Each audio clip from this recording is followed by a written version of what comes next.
The film you are about to see is a simple and forward account of the effects of venereal disease, which have left a vast trail of human wreckage. Countless numbers of blind, deformed, and hopelessly insane. This frightful toll levied upon our country as the price of ignorance exceeds in numbers the combined battle casualties of all nations participating in the World War. Syphilis is an old enemy. It is one of the most profound infections you can have. Syphilis will kill you. There is no doubt about it. What has happened is that we have gotten a very cavalier attitude about this, and the world followed our lead. And it was the biggest mistake any of us made.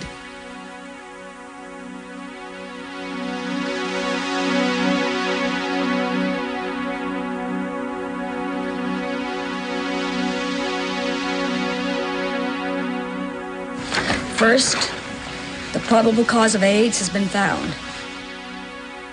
It's been over a decade since we were told that the cause of AIDS had been found, the virus known as HIV. Since then, billions of dollars have been spent studying the virus in the hopes of coming up with a vaccine and ultimately a cure. Unfortunately, nothing has emerged to prevent people from either dying or from getting sick in the first place. The reason for this, we're told, is that HIV is turning out to be a highly complex virus, capable of escaping the body's normal defense mechanisms. HIV is unique, it's said, because it attacks the very cells that protect against foreign invaders. But other people think that the reason we haven't succeeded in beating AIDS is because we're chasing the wrong target. One of the first scientists to question the hypothesis that HIV causes AIDS was Professor Peter Duesberg, a molecular biologist at the University of California at Berkeley. Despite unprecedented efforts in the history of virology and perhaps medical sciences, there is currently $1 billion for research on HIV and $3 billion on healthcare by the US government alone. The hypothesis has been a complete failure in terms of public health benefit and in terms of basic science. The hypothesis has yet to save one single life. It has not prevented the spread of AIDS, has not developed a vaccine, it has not developed a drug. A total failure for $3 to $4 billion a year. And Duesberg is not alone in his doubts about HIV. He's been joined by Professor Harry Rubin, a pioneer in the study of viruses like HIV, Nobel Prize winner Professor Walter Gilbert at Harvard, and Michigan State University Professor Robert Scott Root Bernstein. HIV has not satisfied the standard criteria for a disease-causing agent. That is, normally when we say that a disease is caused by a particular virus or bacterium, we're able to demonstrate that that virus or bacterium will cause the disease in an animal model. We don't have an animal model in which HIV will cause AIDS. It can infect chimpanzees, but it doesn't actually cause immunosuppression in them. Therefore, we have no direct evidence that HIV actually causes immunosuppression or AIDS. Nonetheless, the view that HIV causes AIDS is firmly entrenched in the minds of most scientists and the general public. One of the reasons can be found in this 1988 article showing how HIV kills cells in the test tube. But what happens in the test tube doesn't necessarily happen inside the body. This is independent AIDS researcher Dr. Joseph Sonnebend. The fact that a virus is able to kill cells in the test tube doesn't mean that it's doing so in the body. There are any number of examples of viruses that can wipe out cells in the test tube, but these viruses are totally harmless. Claims that HIV kills cells in the laboratory have always been poorly based. The ways in which it kills cells in the laboratory are standard, which would apply to any retrovirus. An effect in the test tube cannot be extrapolated to mean that that same effect is happening in the body. Absolutely not. Amidst this scientific debate, no one has more at stake than people with AIDS, like singer-songwriter Michael Callan, who died in 1993. He points out here that scientists are no further in understanding exactly how HIV causes AIDS than they were 10 years ago. Everyone agrees that HIV is the most intensively studied virus in the history of the world. It has been taken taken apart and put back together 1,000 times. Millions and millions have been spent characterizing every gene, and entering the second decade, we still haven't a clue how it's supposed to account for the many systems failures that characterize AIDS. I think, essentially, you can say that the virology simply doesn't pan out. When you look at how the virus behaves and how other viruses behave, and what we've always known in history as to how viruses behave, or indeed any microbes, you find continually that you have no reason to suppose that you're on the right track. Nothing comes up which suggests that this virus is indeed, in some mysterious way, knocking people out after years. However, these papers, published in January 1995, suggest that large amounts of both HIV and the CD4 cells it's supposed to attack are produced and destroyed every day in what's called a titanic struggle between the virus and the immune system. But despite all the fancy charts and diagrams, there's still no explanation as to how HIV actually kills these cells. All the same, the argument is made that everyone with AIDS has HIV, and that people without HIV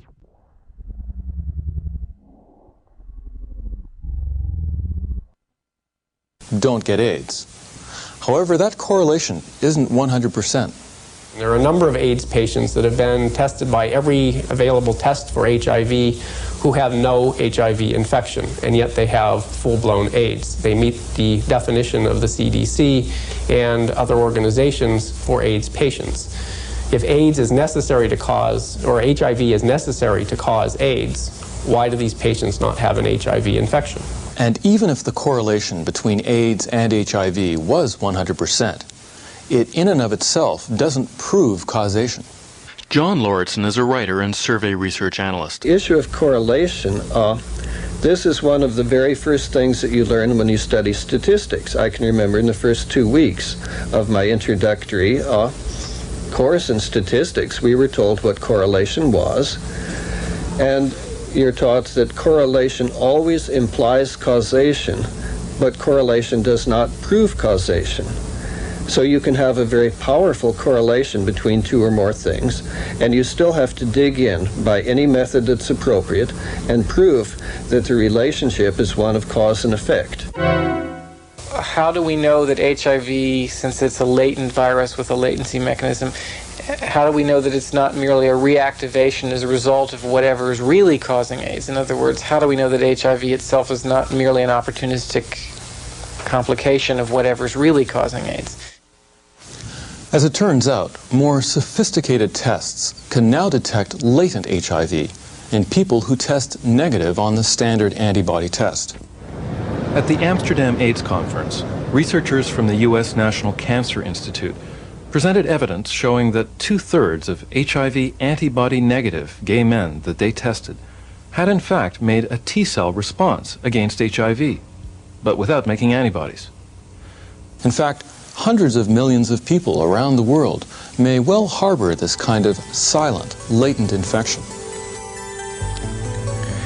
But if this is in fact the case, why is it that only some people end up making the telltale HIV antibodies, and only some of them go on to get AIDS? Joe Sonnabend. The association of antibodies with AIDS may result from the fact that the conditions that produce AIDS also activate HIV out of latency. And there's no argument against this. It may be possible that there are good reasons why people in the different risk groups and different people with AIDS are getting sick. Let's investigate them. Let's see what risks impinge on them. One of the most interesting things that has occurred is the announcement by Luc Montagnier, one of the people who actually discovered the HIV virus, that he doesn't believe that HIV by itself is sufficient to cause AIDS. We thought we had the best candidate for this virus to be the cause of AIDS. But after a while, even from the beginning actually, we thought maybe for the activation of that virus in cells, we need some cofactors. So I would agree that HIV by itself, or some strains of HIV, are not sufficient to induce AIDS. this is a major step backwards for the HIV proponents. Up until this time, almost every HIV proponent has proclaimed that HIV is the sole cause and the only necessary cause of immunosuppression in an AIDS patient. And what Montagnier is now saying is that HIV is necessary but needs some kind of other infectious agent that mediate how quickly the disease develops or whether it develops at all. And in fact, on that latter point, there's some other very interesting information. Different people appear to get infected by HIV and develop AIDS at different rates. If it's simply HIV, you would expect all people to get the disease in essentially the same time course, and that's usually true of other diseases. In AIDS, you can apparently be infected and develop AIDS almost immediately, or perhaps develop it 10 or 15 years later. As it turns out, the rate at which different HIV-positive people develop AIDS varies dramatically around the world, depending on their specific risk group, age, gender, country of origin, and other factors such as multiple infections, drug use, blood transfusions, clotting factor impurities, and so forth. These risk factors are known to be immunosuppressive in and of themselves, and in fact, a mounting body of evidence indicates that they're more highly correlated with actually developing AIDS than simply having HIV antibody. There are many other causes of immunosuppression besides HIV. If you look back into the medical literature going back for the past 100 years, we could list probably a couple dozen, but just to name the ones that are most important and are associated with AIDS patients, a key one is malnutrition. Most AIDS patients, for one reason or another, are malnourished. Malnourishment is the oldest known cause of immune suppression. Most drugs will cause immunosuppression. Of course, one of the highest risk factors for AIDS are drug use of various types. Another important cause of immunosuppression are multiple infections. Almost all AIDS patients have multiple infections. And apparently simply the immune system becomes overwhelmed by having too many disease organisms to deal with. We know that a variety of infections, cytomegalovirus infections, EBV infections, those are viral infections. We know that protozoan infections, toxoplasmosis, for example, can affect the T cells. A cytomegalovirus infection, let's say, will produce some change in the T cells. One can envisage that in that condition one is more prone, because of those changes, one's immune system is somewhat perturbed. Because of that, one may be more susceptible to another infection, which in turn would worsen would have the effect. So we have the stage set here for a circular process. These viruses can be immunosuppressive, both on T cells and on B cells. Epstein-Barr virus, hepatitis B virus, and so forth. All of those are immunosuppressive. And we're now starting to talk about a large number of immunosuppressive agents working concurrently. In fact, that's essential to the model that I've put together, was that in fact there is this kind of positive feedback mechanism, that one is trapped in a cycle of immune suppressive viral infection, not HIV, immune suppressive viral infection, immune suppression, yet another infection, further immune suppression, and so there is the stage is set for a vicious cycle. But other people who've studied this question don't necessarily feel these infections alone can explain AIDS. John Scythes is an independent researcher from Toronto who still suspects some single agent is at work. Too many people outside of the most affected community, the gay community, harbor organisms which Joe says could cumulatively cause AIDS, yet they do not make antibodies to HIV. They may harbor HIV, but they do not make antibodies. This is why most AIDS researchers find HIV so compelling, since the presence of HIV antibody appears to be the only common factor among groups of people who develop AIDS. But some observers, like Ruth Bernstein, don't find this association necessarily convincing. We know that most of them have an HIV infection, but we also know that most of them have cytomegalovirus infections, hepatitis B infections, Epstein-Barr virus infections, and so forth. But so do large segments of non-AIDS individuals. For instance, in Paris, Hepatitis is very prevalent. All sexually active people have been exposed. I think it's like 75%. Toxogondii, 95%. Cytomegalovirus infection is 2/3. Epstein-Barr is between 1/2 and 1/3. Positive herpes serology is in a significant 10, 15, 20%. There was the human herpes virus 6 scare back a couple years back when Robert Gallo was trying to find cofactors. But too many people have these things, and AIDS has remained too risk group specific, i.e. in-city homosexuals and sub-Saharan Africans. It's for this reason that AIDS research has focused on the single-agent theory, since all the various other factors, be they common viral infections, drugs, or malnutrition, are found in vast numbers of people who don't get AIDS, and hence aren't very useful in predicting who will get sick. However, there does seem to be an association between a history of certain sexually transmitted diseases, STDs, and becoming HIV positive. As a result, the 1992 AIDS conference in Amsterdam was combined with the 3rd STD World Congress to study the relationship between AIDS and STDs. This is Dr. Norbert Gilmore of Montreal's McGill AIDS Center. Yeah, I think there's 3 things you have to bring up to it. The first one is whether the coexistence of those two, or the conjunction of those two, is really just an association. That, in other words, that what you're doing to get STDs or what you're doing to get HIV infection may be very similar. And they're just telling you that people are engaging in risk-producing behavior. The second one is the concern that an STD, of whatever it might be, syphilis, gonorrhea, chlamydia, or something, may break down some of the normal barriers you have in the lining, the mucosa of, for instance, the vagina, the penis, mouth, whatever, and allow the virus to enter the body more easily. The third one is that it may be that once one has an STD for whatever reason, it may prime the system and allow the virus infection to, HIV infection to get a hold much more quickly. And of course, there's also the concern that STDs may at times be a cofactor. We don't recognize or really understand fully yet why some people get sick quickly and other people take a long time to get sick once they seem to get infected with HIV. In fact, the finding that a history of sexually transmitted disease influences the rate of progression to AIDS was confirmed by a number of conference presenters, including this researcher. Dr. Michael Pera, I'm at the Ohio State University AIDS Clinical Trial Unit. I'm an infectious disease physician taking care of an AIDS population. We looked at our population of HIV-infected men and found that the ones that had a history of sexually transmitted diseases tended to have a disease course that was faster, that is, that they developed symptoms quicker, and that their T4 count fell faster than the population that did not have a history of sexually transmitted diseases. This allows us to look at what the issues are. Is the STD doing something in the host that enhances HIV replication, or is the STD prior to the HIV infection, and did the STD open the door for more viral strains or a higher inoculum?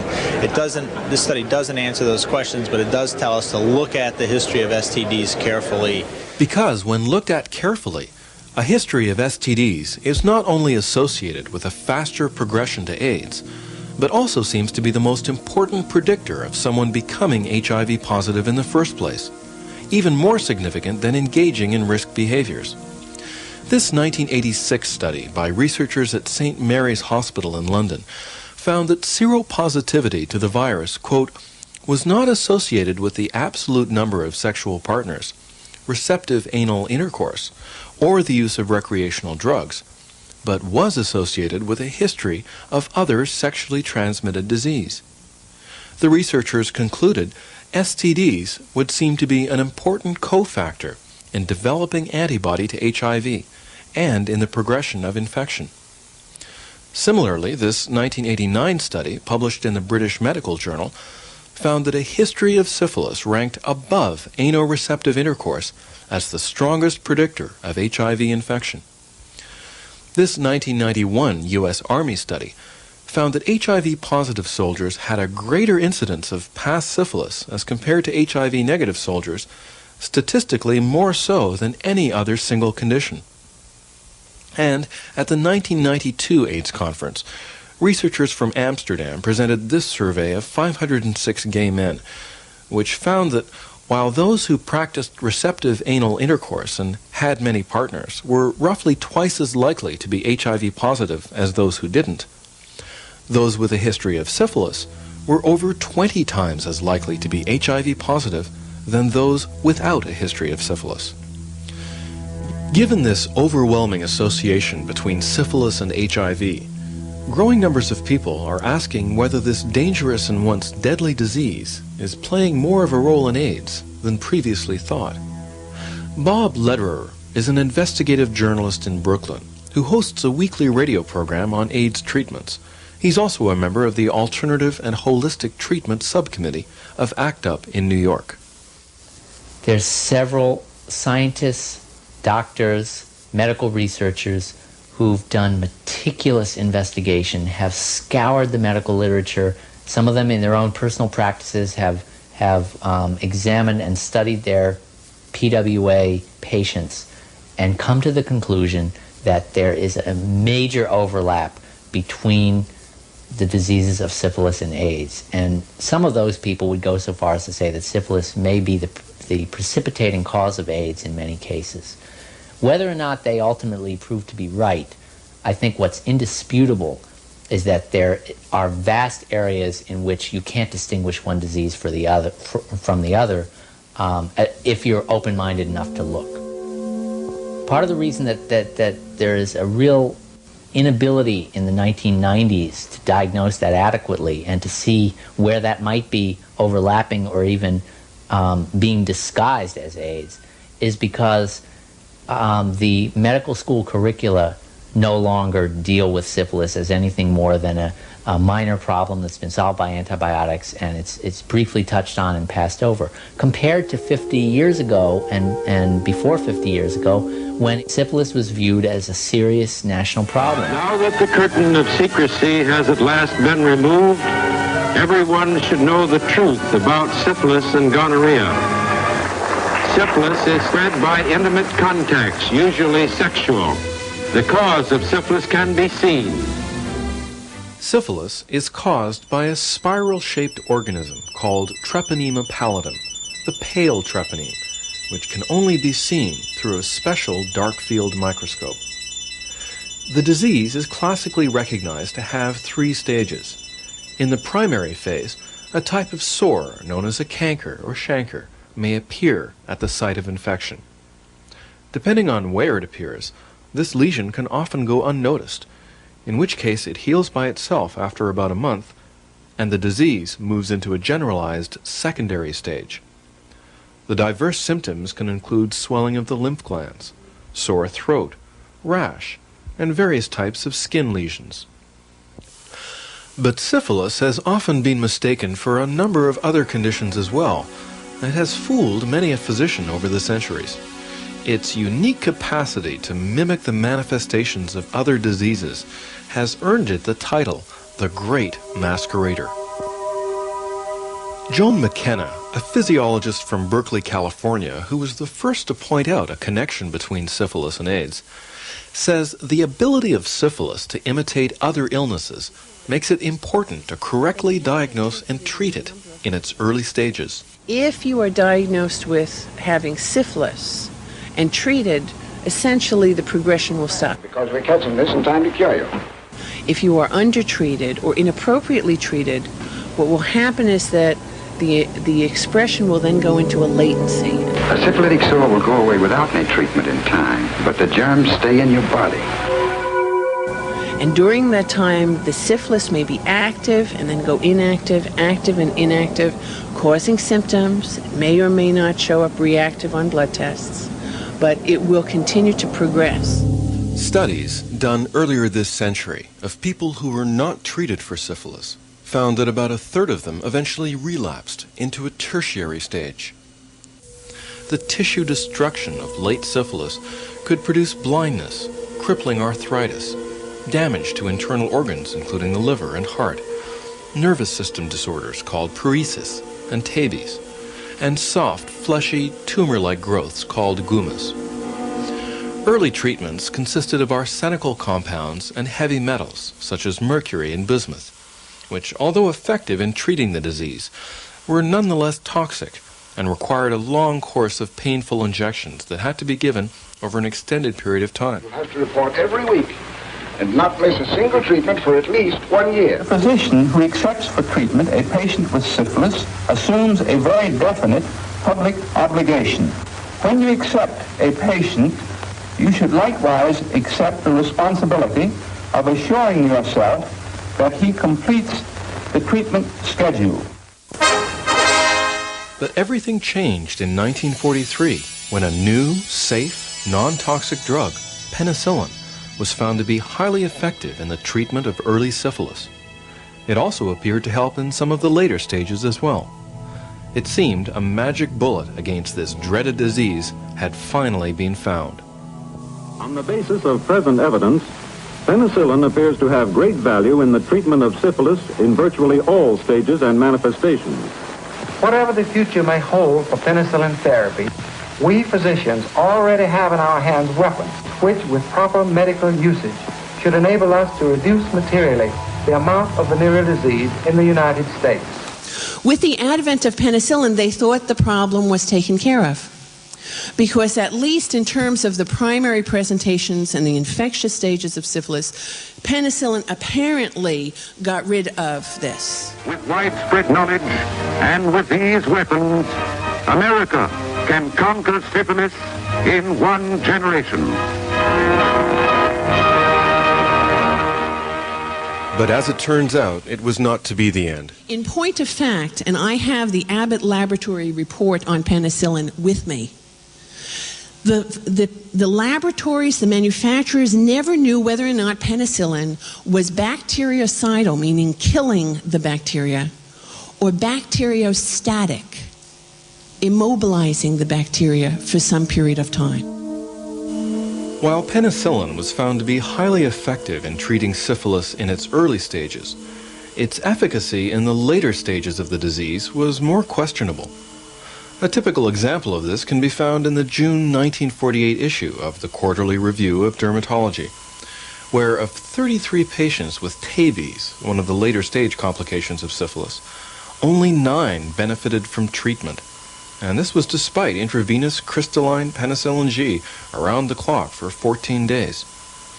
In fact, out of 24 cases of general paresis, 6 got worse. These kinds of reports made it clear that syphilis had to be treated early and vigorously so as to prevent these later complications. In order to avoid the need for multiple injections, an oil-based form of penicillin was developed to allow the drug to remain in the blood long enough to kill all the treponemes.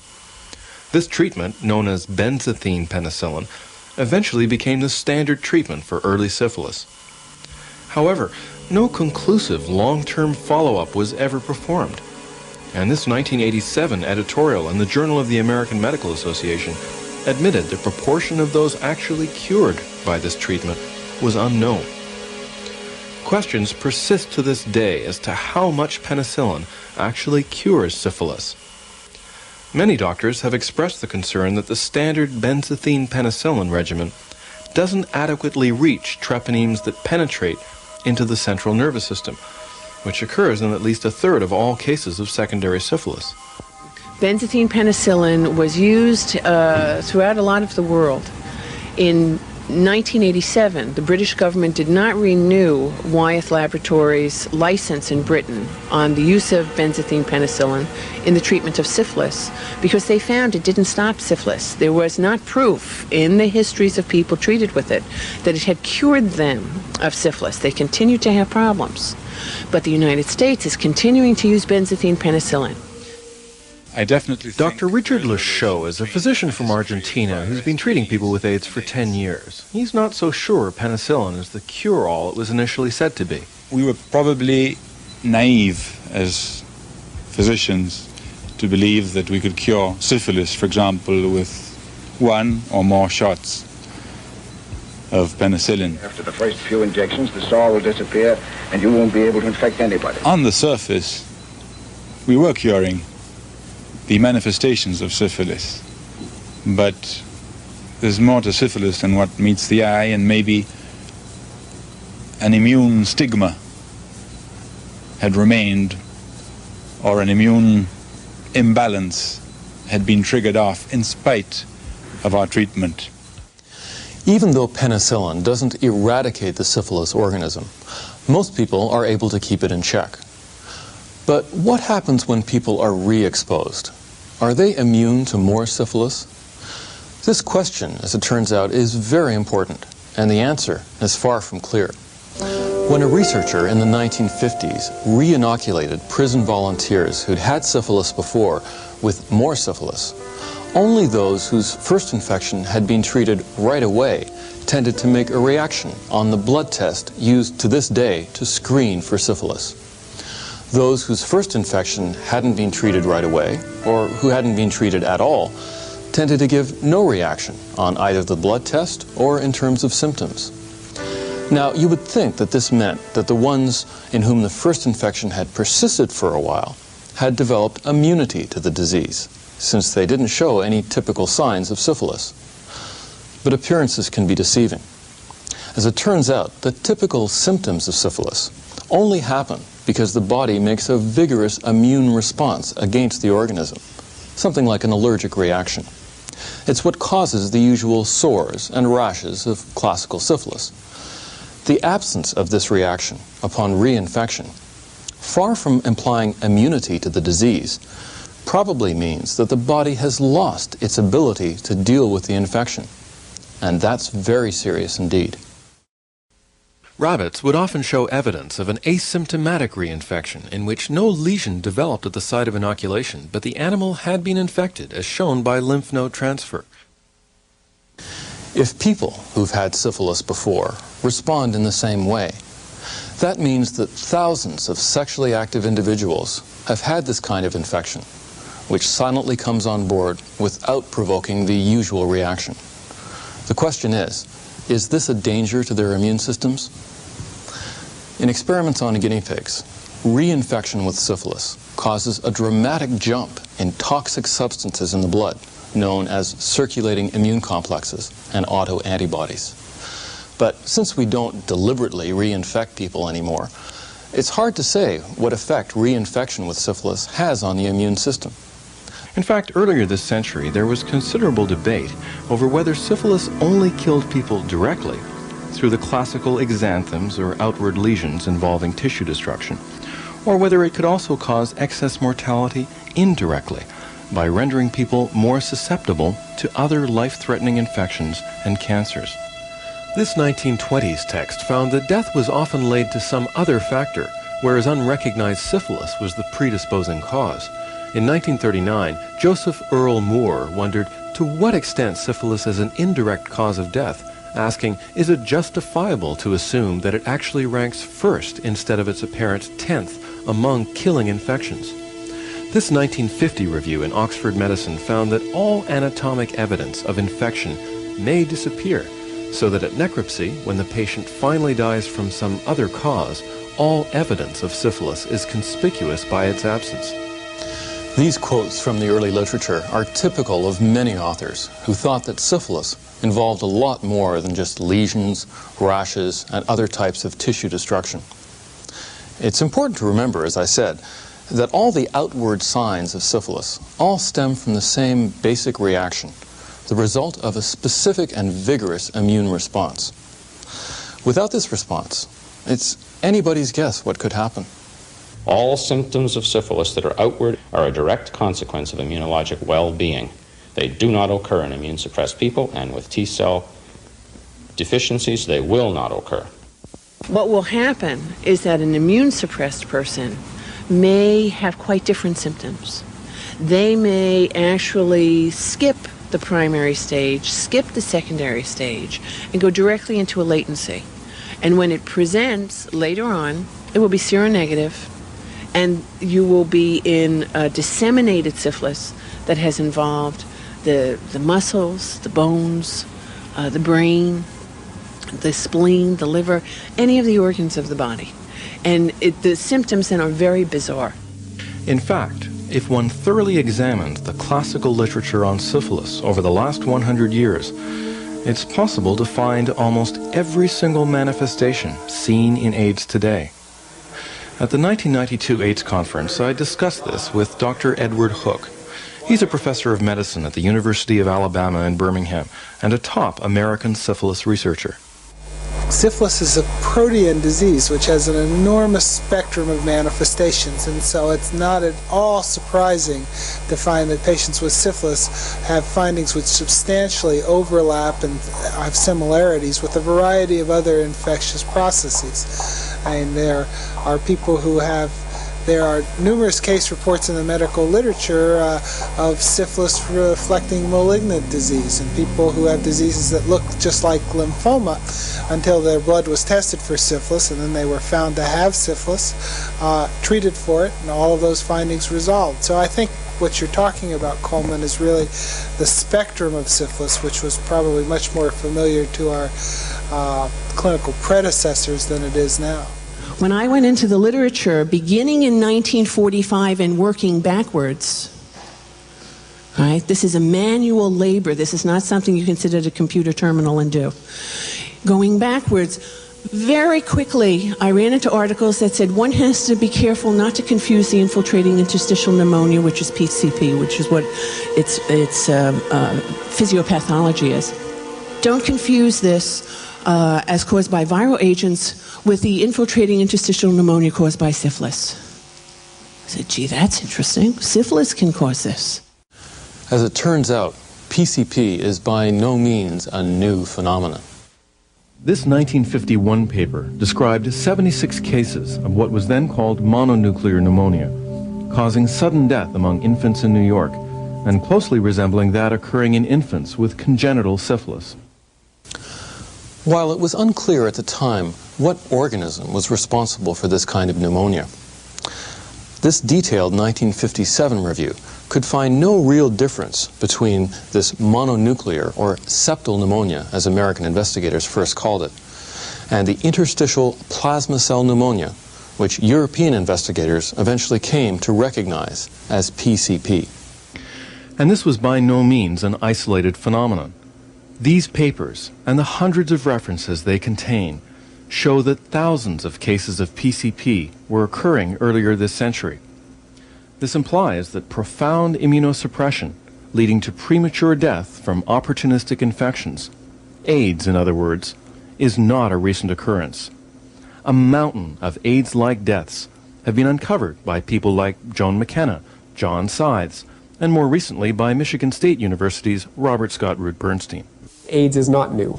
I seem to be one of only 2 or 3 people who bothered to take the time to go back in the medical literature to actually see whether there are cases that meet the current definitions of AIDS. And using the CDC's own definitions, you can go back to the very beginnings of almost every single opportunistic disease which we use to define AIDS and find cases that match that definition. For example, Kaposi sarcoma was first diagnosed in 1872. Of the 6 people that Kaposi actually describes, 3 of them would have qualified as AIDS patients.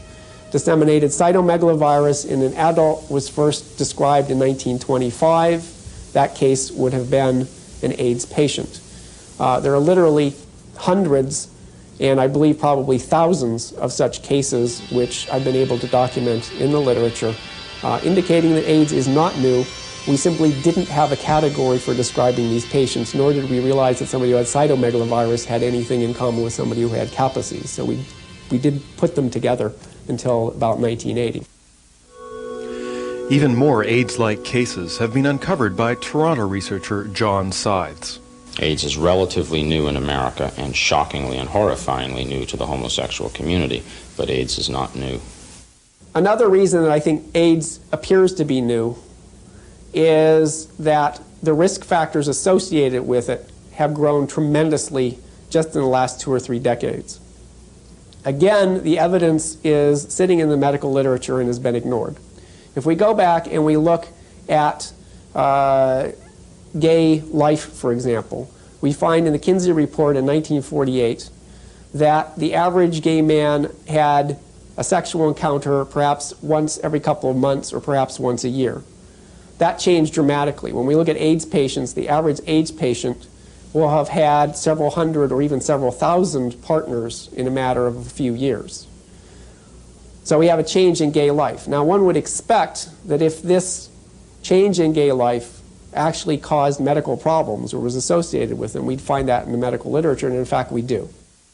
We find increases in sexually transmitted disease defined in the literature almost totally with gay men, such as gonorrhea, syphilis, increasing 300 to 400% between 1960 and 1980. Syphilis became a homosexual disease. The epidemiology is compelling. It became, statistically, if you look at the American and British records, it migrated from 5% in homosexuals in the 50s to 67% in homosexuals by the late 70s. In the gay male community of the U.S. in the 1970s, because of gay liberation, because of the freedom for us to express ourselves sexually for many of us, what it meant was the ability to have repeated sexual encounters with large numbers of men. Not for all of us. I'm not saying that that happened in all cases, but for a large subset of our population. And the result, one result of that, and this is not casting a moral judgment on it, because I think the gay liberation movement has been a wonderful advance for all of us, but an objective fact is that sexually transmitted diseases exploded in the gay male population in the 1970s in this country. One of the reasons for this explosion was because the usual ways of controlling sexually transmitted diseases, such as contact tracing, effectively broke down because of the anonymous nature of most of the sexual activity. This British 1975 text quoted a leading STD expert who proposed back in 1964 that syphilis could be eradicated from the USA by 1972 if 30% of newly infected persons were treated before the disease was transmitted. He did, however, note that this would not be possible unless the family physician cooperated with the control program and reported the cases as they were diagnosed. As can be seen from the statistics, the control program failed. Private physicians treated 82.8% of all cases of primary and secondary syphilis in the USA, yet only 12% of the cases of infectious syphilis were reported to the government authorities to allow control procedures. Middle class and upper class people who were exposed to syphilis, often the physician never tested because he wanted to save his client the embarrassment of a public health survey, public health contact tracing, and would just say, here, take these pills and go home and send your little friends into me, and I'll treat them too. Let's just take care of this ourselves. As a result, in the 1974 edition of Harrison's Principles of Internal Medicine, syphilis authority King K. Holmes wrote, "Private physicians who treat most cases of early syphilis report only 12 to 19% of such cases. Inadequate tracing of sexual contacts of unreported cases is the major factor responsible for the resurgence of syphilis in this country." But as Joan McKenna points out, this wasn't the only reason syphilis was getting out of hand. We also found that there was a phenomenal amount of prescribed drug use. And the prescribed drug use included what we would consider abusive behavior, abuse in the prescription drugs. Many well-meaning gay doctors or straight doctors that were sympathetic would actually give prophylactic antibiotics, would say, well, we know you're going out to the bars and the baths tonight or this weekend or whenever, and we know that you're probably going to pick up something. So why don't you just take some of this tetracycline as a preventive? And they did not understand that if you have an altered chemistry and the level of the antibiotic is not sufficient to kill the microbe, what it creates is an environment in which the host response changes and the microbe changes. Just because a drug can temporarily cause a cessation of symptoms of this disease and you can go back to living your life doesn't mean that everything's fine and there's no lasting effects of having the disease or taking the medicine. This May 1970 report in the journal California Medicine stated that far from eradicating syphilis, these antibiotics are driving the disease underground and increasing the difficulty of detection. Although the incidence of disease has more than tripled since 1955, the chancre and secondary rash no longer are commonly seen. Undoubtedly, some of these lesions are being suppressed, and the disease masked by the indiscriminate use of antibiotics.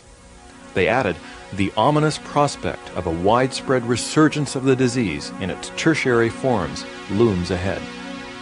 In this 1986 text, syphilis experts Conrad and Victoria Vischer, quoting the U.S. Centers for Disease Control, estimated that a reservoir of 325,000 untreated cases existed in the U.S.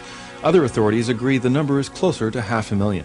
There are a large reservoir of individuals who have probably had syphilis in the past and are untreated or do not know that they've received therapy, which may or may not be effective for syphilis.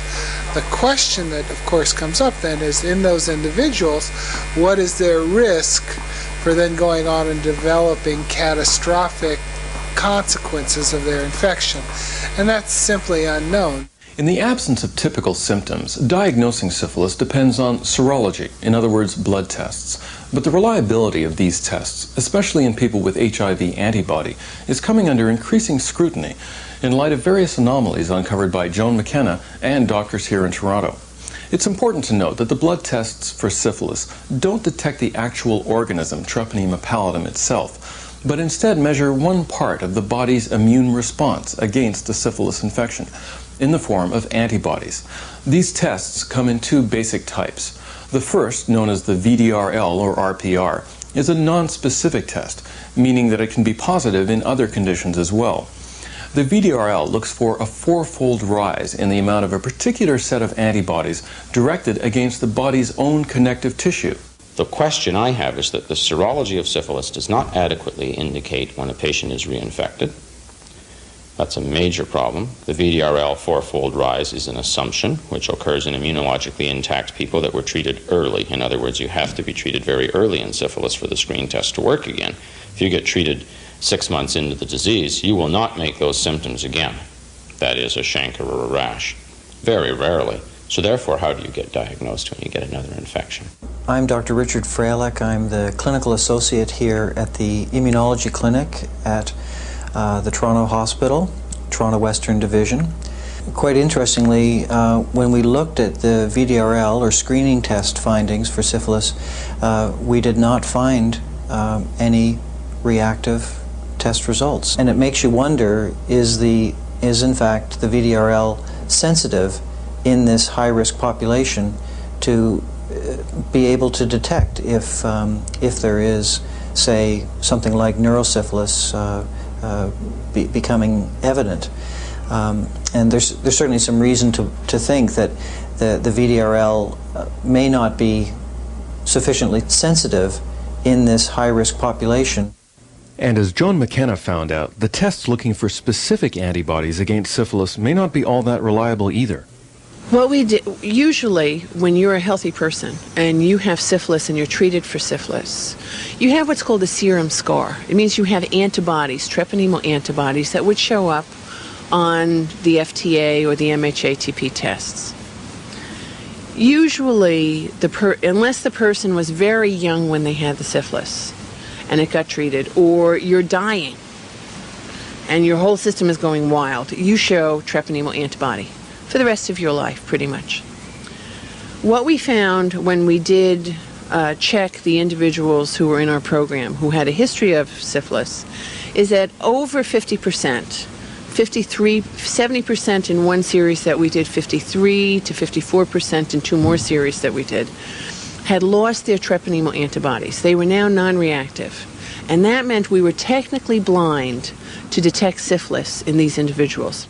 Starting back in the late 1980s, doctors at the Toronto Western Clinic have been looking into this problem. Our particular interest in this area of syphilis and HIV comes out of earlier research which Dr. Douglas McFadden, who is the founder of the Immunology Clinic, had undertaken 3 or 4 years ago, that had, for one thing, identified that this existed, that there were individuals with HIV who had in fact a latent form of syphilis infection. And this more recent study was to review and update those earlier findings and look more specifically at the level of immune problems or the immune suppression that a given patient might have and try to correlate those clinical and laboratory findings with the evidence of latent syphilis infection.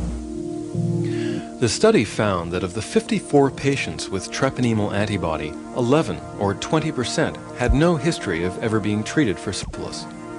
Another 6 with a past history had lost their treponemal antibodies.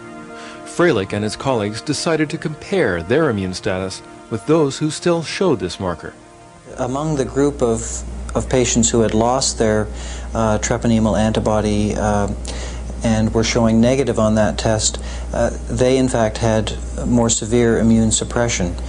On average, their CD4 count was in fact 78, whereas if we look at the individuals, all the individuals who had positive tests, positive treponemal test results, their average CD4 count was 272.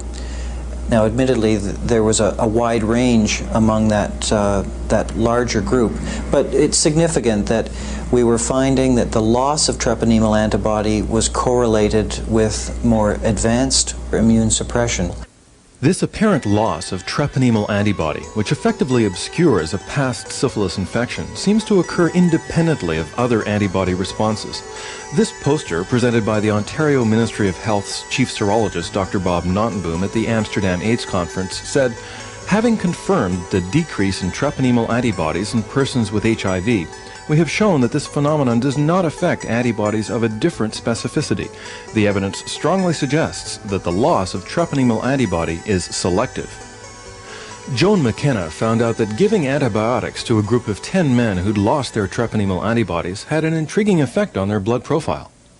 We found, looking at following these patients over a year's time, that within the first 10 months, 7 out of 10 of these men went reactive on their serology. We have seen situations where patients have lost their treponemal antibody and then where they've in fact been treated for a late latent syphilis, that in fact there has been a return of that treponemal antibody. But unfortunately, as both doctors in Toronto and Joan McKenna later found out, standard courses of penicillin didn't cure AIDS. There was improvement. Definitely there was improvement, because there is at least some antibiotic being available to the system, and there's a diminishment of the antigenic load because of that. But it's not curative. And there's some who believe penicillin has never cured syphilis. Penicillin has no effect on latent syphilis to speak of. By definition, the bugs are not dividing, penicillin cannot hurt them. Beta-lactam drugs affect only organisms that actively are proliferating. For the time being, doctors at the HIV clinic at Toronto Western are doing what they can by offering a standard course of antibiotics to patients they suspect may have untreated syphilis. But we don't have an actual blood test measurement to say that, well, the test has gone from this result to that result, and so therefore we've done a good thing. Remember, if it doesn't divide, we have no treatment. So if T. pallidum is residing in immunologically privileged sites, it will poison you to death, by definition. Syphilis is an old enemy. It is one of the most profound infections you can have. Syphilis will kill you. There is no doubt about it. What has happened is that we have gotten a very cavalier attitude about this, and the world followed our lead. And it was the biggest mistake any of us made. For several years now, John Scythes has presented his views at scientific conferences around the world. He's also received letters of support from major syphilis researchers, including Professor Anton Luger of Vienna, who writes, I agree with you in your hypothesis concerning the role of syphilis as a cofactor in HIV activation and AIDS progression. Another is Hungary's top syphilis specialist, Istvan Horváth, who writes, your idea is excellent. I think nowadays only a few people can recognize the reality on the field of AIDS, and only some of them are not afraid to say what they are thinking about it. This abstract was presented at the 1991 International Society for Sexually Transmitted Disease Research Conference held in Banff, Alberta, by Dr. Sandra Larson of the CDC. In it, Larson writes, "The clinical manifestations of syphilis, which have taken various forms over the centuries, have now been transformed to mimic the appearance of the opportunistic infections and cancers that may accompany HIV infection, as well as the clinical symptoms of AIDS itself." What we have to do is reopen the inquiry. We are going to have to take a new look at what the cause of the problem is, the cause of men and women now dying. We have to become open investigators. We have to advocate full disclosure from all of our researchers and from our government agencies. We have to be able to know what we're fighting. And maybe we can win. Maybe we can win. Thank you.